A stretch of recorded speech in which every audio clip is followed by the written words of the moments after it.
Hi everyone. I'm back after a bit of a hiatus if you've be watching me live or around the time that we've been putting up these videos, but we will push through and we will try to solve as many RCs as we can before the big day. So today we are solving a CAT 2021 RC that's a socio-cultural RC with a little bit of politics also built in. The main thing out here is that if you have understood the author's view, then the majority of the questions become easy to solve. We do have one direct question and I've kept that open, but everything else is an inferential question. So getting the author's view is very important.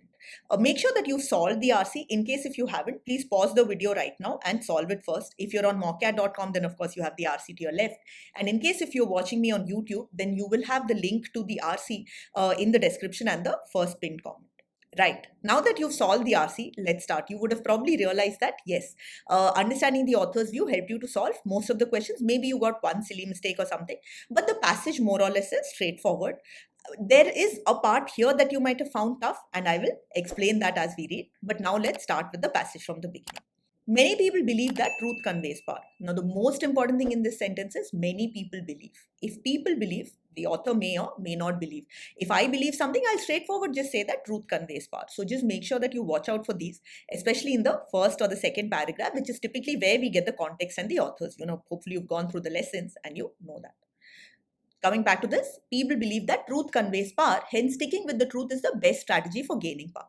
Unfortunately, this is just a comforting myth. In fact, truth and power have a far more complicated relationship because in human society, power means two very different things. So this is the author's view that truth leads to power or truth is the best strategy to gain power is actually a comforting myth. It is false.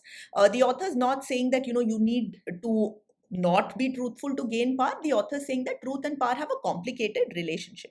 So probably in this passage, we are going to learn what this complicated relationship is.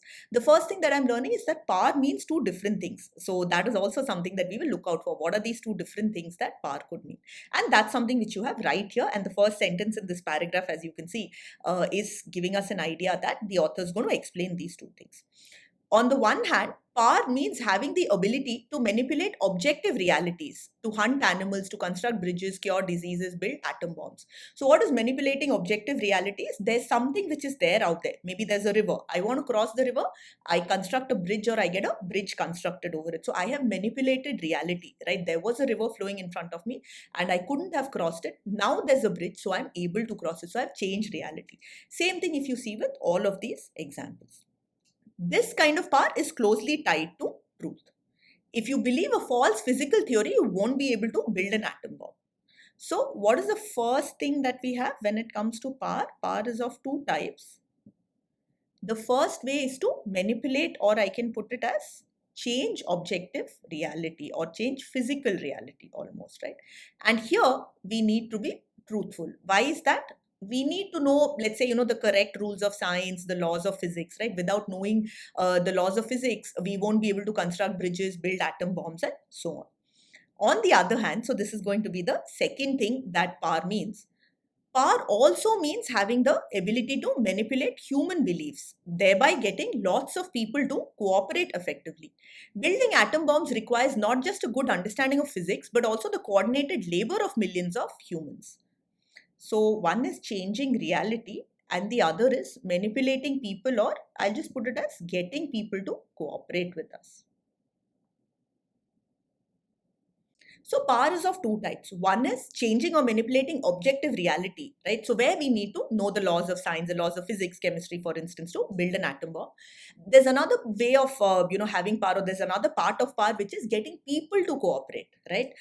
Manipulating people so that they actually work with us and build that atom bomb. I might, be able to come with a theory for an atom bomb or some other device. Not that I'll be able to, but somebody will, right? But then they will have to get a lot of people to work together in a, in the nuclear factory or something like that and actually build the bomb. Planet Earth was conquered by Homo sapiens rather than by chimpanzees or elephants because we are the only mammals that can cooperate in very large numbers. And large-scale cooperation depends on believing common stories. Note this here, it is stories, right? It's not believing common truths. It's believing common stories. And stories most likely are going to be fiction, right? The opposite of truth. But these stories need not be true. Now, that's something the author makes clear right away, right? You can unite millions of people by making them believe in completely fictional stories about God, about race, or about economics. The dual nature of power and truth results in the curious fact that we humans know many more truths than any other animal, but we also believe in much more nonsense. So, what's the author trying to say out here? Getting people to cooperate. Here, we actually need stories. These stories need not be true. So we need to know a lot of truths. We need to know a lot of things, the laws of science, to actually manipulate reality, objective reality or physical reality. But we need stories which are likely to be fiction to manipulate people and get them to cooperate, right? At this point, I would definitely recommend also that you go and read the book Sapiens in case if you haven't. This is the same author. The author of Sapiens is who has written this passage. So you will get a better understanding of this part about, all of the fictions which we believe and all of that. It's a little out of scope for this RC, but I'll just simplify it for you here. What the author is saying is there are a lot of things which are not true, right? So such as religion, such as, race, saying that, oh, different races, there are different abilities or something like that. And these fictional things, right, these stories have actually got people to come together and cooperate. A lot of people who believe in the same religion and who believe that, their God or gods are the true gods would come together and cooperate. I might help somebody who believes in the same gods as me, you might do the same thing, right? Or any of these other things which are there. But in short, what are we understanding? So for some to get some part of power, yes, truth is important, but when it comes to getting people to cooperate, we need stories or we need fiction. And because of that, we know a lot of truths. We know a lot of these, laws of science and all of these things, which, pretty much any other animal won't know. But we also believe in a lot more stories than other living beings. When it comes to uniting people around a common story, fiction actually enjoys three inherent advantages over the truth.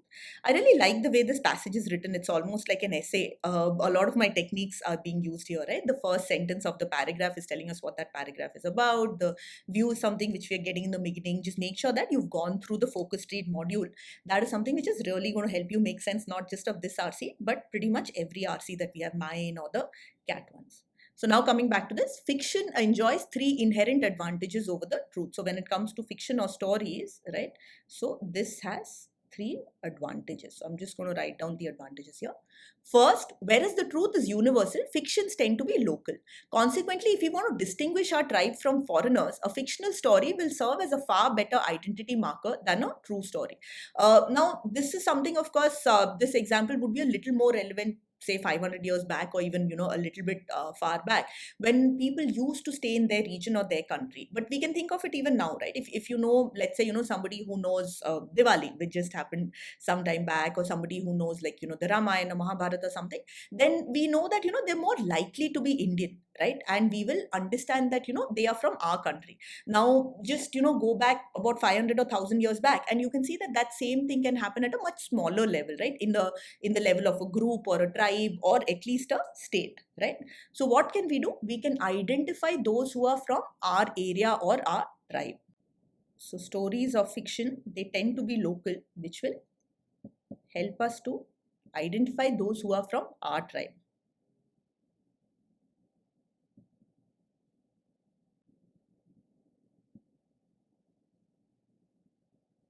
The second huge advantage of fiction over truth has to do with the handicap principle, which says that reliable signals must be costly to the signaler. Otherwise, they can be easily faked by cheaters. If political loyalty is signaled by believing a true story, anybody can fake it, anyone can fake it, but believing ridiculous and outlandish stories exacts greater cost and is therefore a better signal of loyalty. Now, this is the part which I feel might be a little difficult, so I'll try to explain it maybe with an outside example. So, if I'm sending any signals, right? This could be certain things I say, certain things certain way I behave, certain things which I do, maybe, what I'm wearing, right? So, based on these are signals which I'm sending out, based on which you can understand certain things about me without me even having to tell you that. So, say for example, if I'm, you see me with like say a tika on my head, right? Or if you see me going to the temple every morning, then without me telling you, you will understand that I'm religious, I'm devout, right? And this is a costly signal. Now, an easier signal would be like, every time I see you, I just, fold my hands and I say some God's name or something, right? A lot of people tend to do that. That's very easy. Anybody can say it. But if a person is going to the temple every morning and you see that actually, right? That's a much costlier signal because, I'm having to wake up early, I'm taking time out of my schedule, and no matter what, I'm doing it every day or almost every day. So this is a costlier signal. And when you see somebody saying something, just folding their hands and taking a God's name, that will be easier than someone that's going to the temple every day or any religious place, right? So the second one, this going to the temple or religious place every day, that becomes a costlier signal. And if you see one person who's just taking God's name 4 or 5 times a day and another person who's actually going to this temple every day, you know that the second person is definitely devout, right? So these signals are costlier. Okay, now hopefully this example helped you understand. Now, this is something which I just made up. But in the context of this RC, what the author is trying to say is that, a costlier signal, it makes it that much easier to help us identify who's loyal. So think of it in the from the perspective of a politician. Now, if a politician tells you the truth, and you obviously believe him or her, and then you might even go and tell people that, right? So a politician tells you that, hey, Delhi is the capital of India. Of course, you're going to believe it, and you're going to, if somebody else asks you, also you're going to say that. That doesn't tell the politician much. But if the politician tells you that, hey, Calcutta, Bangalore, Bombay, something like that is the capital of India, and you believe him or her, and you actually go out and you repeat it, that's a much more reliable signal, right? Because you are actually believing something which is false. But because you trust this particular politician, you're believing them and you're going out and, telling people what they've told you. So then they know that in an election, you are more likely to vote for them. Much more likely to vote for them, right? So if somebody is believing a falsehood, right, that their leader or potential leader has said, that's a very reliable signal that this person is loyal to the leader. So from the perspective of the leader, of the person who wants to be in power or who's in power, believing in stories is something which signals loyalty much better, because anybody can believe in the truth. But if somebody is loyal to you and trusts you to the extent that they believe even a lie that you have told, then you know that this person really is loyal to you, and like I said, will stand by you, will vote by you, will support you, whatever is needed, right? Third, and most important, the truth is often painful and disturbing. Now, this is the most important reason. The truth is often painful and disturbing. Hence, if you stick to unalloyed reality, few people will follow you. Now, as I've told you before, few without a means negligible, right? An American presidential candidate who tells the American public the truth, the whole truth, and nothing but the truth about American history has 100% guarantee of losing the elections. An uncompromising adherence to the truth is an admirable spiritual practice, but it's not a winning political strategy. So, what is this most important point? As a leader or as a potential leader, if you only tell the truth, you tell the entire truth and you don't embellish even a little bit, right? What is unalloyed reality? You're telling the complete truth. You're not embellishing it. You're not softening it with white lies or something like that. This can be very disturbing. And as a result, people will not listen to you or they will not follow you. So again, from the the perspective of the person that is in power or that wants to be in power, we need to have some fictions, because fiction is something which is less painful or less disturbing, obviously, right? It's something which we made up. Think of the concept of white lies, right? Why do we do that? Not because we want to lie, but because we want to soften something up for the other person. We don't want to hurt the other person. So this is less disturbing or less painful. So these are the three advantages that stories of fiction have over the truth. And this is the one which is most important. However, it's important to remember here that we don't only want stories. There is one part of power which needs the truth, such as, laws of physics, chemistry, laws of science. But it's when we want people to cooperate, then fiction or stories, they have multiple advantages over the truth. So net, what is the author's view? That we need stories, or we need fiction to bring people together, manipulate them, get them to cooperate and do what we want to do. And that's an important pillar or foundation for power. Even if we need to pay some price for deactivating our rational faculties, the advantages of increased social cohesion are often so big that fictional stories routinely triumph over the truth in human history. Now, a lot of the times, if we believe in something comforting, we know that that is false, right? Or we know that that is not the complete truth. So what are we doing? We are deactivating our rational faculties. Why? If someone is telling me something that's comforting, I know that it's false, or I know that some part of it, it's a little made up fiction, things like that, but I'm believing it, right? So I'm not being rational at that point. But that is something which leads to social cohesion or increased social cohesion, right? Social unity. And that advantage is so important that the author is saying that it is worth it to go with stories, or a lot of time anybody that comes up with fictional stories, that actually triumphs, right? So what are the examples we had? We had examples like religion and race and all, where these are things which are stories, right? Anybody who believes that Africans are better at something, or Asians are better at math and science, Asians are hardworking, or whites do this or that, or whatever it is, right? Majority of people, now some people of course believe it. A lot of us, we know that that's not true, right? Or think of like sometimes we use mental shortcuts. We know that this is not true, but if we are getting increased social unity out of it, then it is worth it. And that is why a lot of the times stories actually win over truths. Scholars have known this for thousands of years, which is why scholars often had to decide whether they serve the truth or social harmony. So for scholars, again, obviously scholars, they are not people who want to be in power. For them, it was, do we speak the truth, or do we come up with some fiction which will bring about social harmony or social cohesion? Should they aim to unite people by making sure everybody believes in the same fiction, or should they let people know the truth even at the price of disunity? So this is something which scholars have known for long, which is of course important for us for this question. The author implies that, like scholars, successful leaders. Let me make it a little more grammatically straightforward. Successful leaders, like scholars, one of these four, right? So that means that there's some commonality between successful leaders and scholars. Now, the majority of the passage is about leaders or those who want to be in power. What is the part which we have about scholars? That scholars have known this for thousands of years. What is the this? That people need stories of fiction to cooperate, and they have always had this choice, right? Should we perpetuate or propagate some form of fiction, or should we speak the truth? And as a result, there might be disunity. So we're looking for something like that in one of these options. Today know how to create social cohesion better than in the past. This is wrong, because we know that scholars have known this for thousands of years. So this is definitely not a characteristic which is common, because this is not true for scholars. Need to leverage both types of power to remain in office. Now, this is true for leaders, not for scholars. Scholars don't want to remain in office. What does remain in office mean?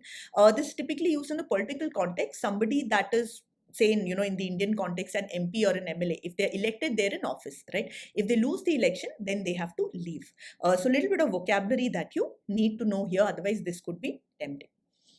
Know how to balance truth and social unity. This is definitely true. Scholars know how to balance truth and social unity. They've known this for thousands of years. Any leader that is successful will also need to know it. Somebody that wants to be in power might make a choice saying, no, I'm going to speak the truth only, but they will not be successful. So if a leader is successful, then they know how to get people to cooperate. So they will understand the value of stories. So this can be the right answer. Just quickly looking at the fourth one, use myths to attain the first type of power. Now we know that the first type of power actually needed truth. So just make sure that you don't make a silly mistake and go for this. You can also eliminate it, because again, scholars, they only want social harmony or social cohesion. They are not chasing power. So that would be another way, even if you have sort of not remembered this first part, because that came long back. So we will eliminate this and go for the third option here. The central theme of the passage is about the choice between. Now, this question I feel is the trickiest that we have here. In case if you've taken CAT in this slot, or even if you've solved this paper as a mock, or you're solving this RC with just a timer, then it would be easy to make a silly mistake and just go for this, because this is what we've been talking about all the time, right? If you come up with stories, only then you get power, right? But this is something which is a little harsh, which is a little extreme. It is not always that we have to make a choice between truth and power. What the authors told us is truth and power have a far more complicated relationship. And we were just talking about how there is a part of power, right, which needs the truth. But there's another part where we need fiction, or where we need stories. So if this option was something like, truth and power, which we get by manipulating people, or by, getting people to cooperate or something like that, then this would be fine. In this way, I will not go for this option, because like I said, it's a little harsh. This is something which is better. Attaining social cohesion and propagating objective truth. So here, if you see, this is something which is also softened a little bit, but attaining social cohesion, we have been given that this is the part where we definitely need, some form of stories, right? The second part, this is something which is given in all of this, right? So this will become the right answer. Stories that unite people and those that distinguish groups from each other, that's not the thing. Anyway, we know that with stories, we can distinguish who's from, whether someone's from our tribe or not. So we can eliminate this option.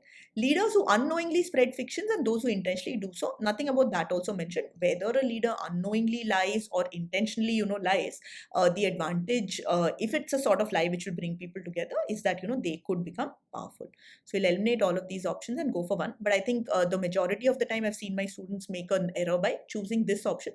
So my advice here to avoid these sort of mistakes, in case if you made it, would be to just think, hopefully, you have gone through the lessons and you've gone through the elimination module and you know about harsh or extreme options. So definitely keep that in mind. Regarding which one of the following quotes could we argue that the author overemphasizes the importance of fiction? So all of these four options will be from the passage. So in which one is the importance of fiction overemphasized, or fiction is given too much importance?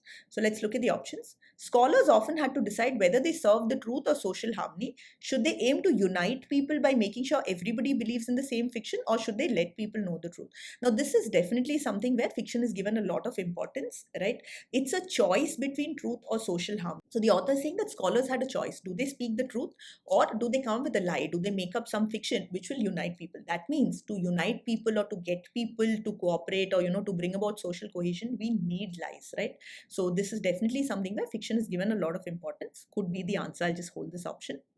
On the one hand, power means having the ability to manipulate objective realities. Now, this part, if you remember, this was the part where the truth is needed, right? So this would not be where fiction is given importance. In fact, this is something where we need the truth, we need the laws of science. Hence, sticking with the truth is the best strategy for gaining power. Unfortunately, this is just a comforting myth. Here also, fiction is being given importance because these two sentences together are telling us that if you stick with the truth, this is not the best strategy for gaining power. Having said that, here if you see, this is a hard choice, right? You have to tell a lie, otherwise people will not be united. Whereas here we are saying this is not the best strategy. That means what? This could still be the second best or the third best strategy, or one of the strategies, right? So this, while emphasizing the importance of fiction, this is giving fiction more importance. So I'll eliminate the third option. In fact, truth and power have a far more complicated relationship, because in human society, power means two very different things. Here again, it's a complicated relationship. So it's not straightforward that truth will lead to power or truth will help in power.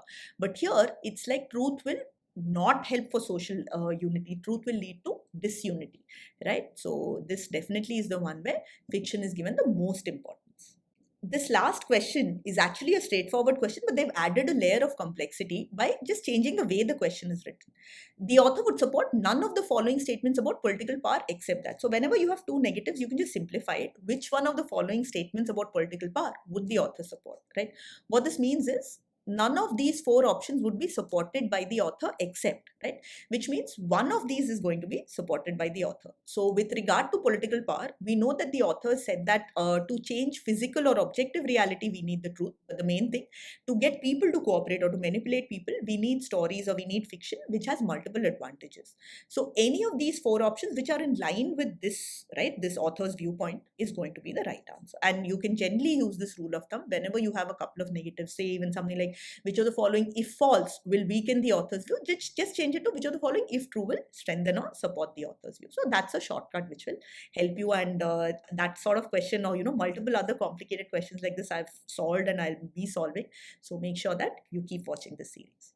So now looking at the options, manipulating people's beliefs is politically advantageous. Yes, this is correct. But a leader who propagates only myths is likely to lose power. Now the second part we haven't been told. The author has not told us how much fiction or how many stories does a leader say. Should it be like 80-20, 50-50, 20-80, what is it? So this second part we can't say. So we'll eliminate this option. While unalloyed truth is not recommended, leaders should stay as close as possible to. This is definitely not what the author is saying. The author is saying in many, many things we need fiction or stories to get people to cooperate. So this for sure we'll eliminate. Just make sure that you don't bring in your personal opinions, right? Just as the author said in the beginning, a lot of us will feel that sticking with the truth is the best strategy. Or a lot of us might want our leaders to speak the truth always, right? But that's not what the author is saying. What the author is saying is, truths are needed in one part, but when it comes to people, we need stories or we need fiction. To just be careful of this. An easy way to avoid these sort of mistakes where a personal opinion or a personal bias comes in is just articulate the author's POV. In case if you haven't gone through the lesson, so 4.3, there are a lot of solved examples, and of course there's a daily reading link and POV. And in case if you're watching this on YouTube also, I'll put the link to some of our solved examples for you, where you can see what I mean by the author's point of view, which is I'll also put another video which I have on YouTube where I've explained what it is. Now, coming back to the remaining two options, there are definite advantages to promoting fiction, but there needs to be some limit to a pervasive belief in myths. Now, if you see, there's a common theme, right? They're trying to sort of speak to our own beliefs and try to get us to, choose one of these options, saying, yeah, it's logical. We shouldn't lie much, or there has to be a limit. You can't speak only falsehoods. But the thing is, the author said none of these, right? The author said that you need stories, you need fiction to bring about social cohesion, or, for somebody to become powerful. People cannot handle the unvarnished truth, so leaders retain power by deviating from this. This is actually the second benefit. We've been told that, the third benefit, sorry, we've been told that the truth is often painful and disturbing if you stick to unalloyed reality, which is very similar to unvarnished truth, right? Few people will believe you. Let's say if you don't know one of these two, what an alloy means is a combination of two metals, right? And varnish is nothing but a layer on top. So either way, what it means is people cannot handle the plain truth, the like what is given here, right? The truth, the whole truth, and nothing but the truth. So that won't people can't handle, so leaders can retain power by deviating from it. Let's say if you're not sure of this word, what do? Hopefully you've logically eliminated these three, and then because this seems straightforward, because leaders retain power by deviating from it, which is deviating from the truth, you can say that, okay, I'll take a chance on this one option and go for it. This is of course difficult if there are multiple words which you don't know in the options, or if there's something which you don't know in the question. But if you're able to eliminate the others, and a lot of times we can use logical reasoning to do it, and you will be called upon to do that in CAT. In an RC, of course, there can be multiple words which we don't know, not 20, but if there are 4 5, it's fine, or some concepts also, it's fine.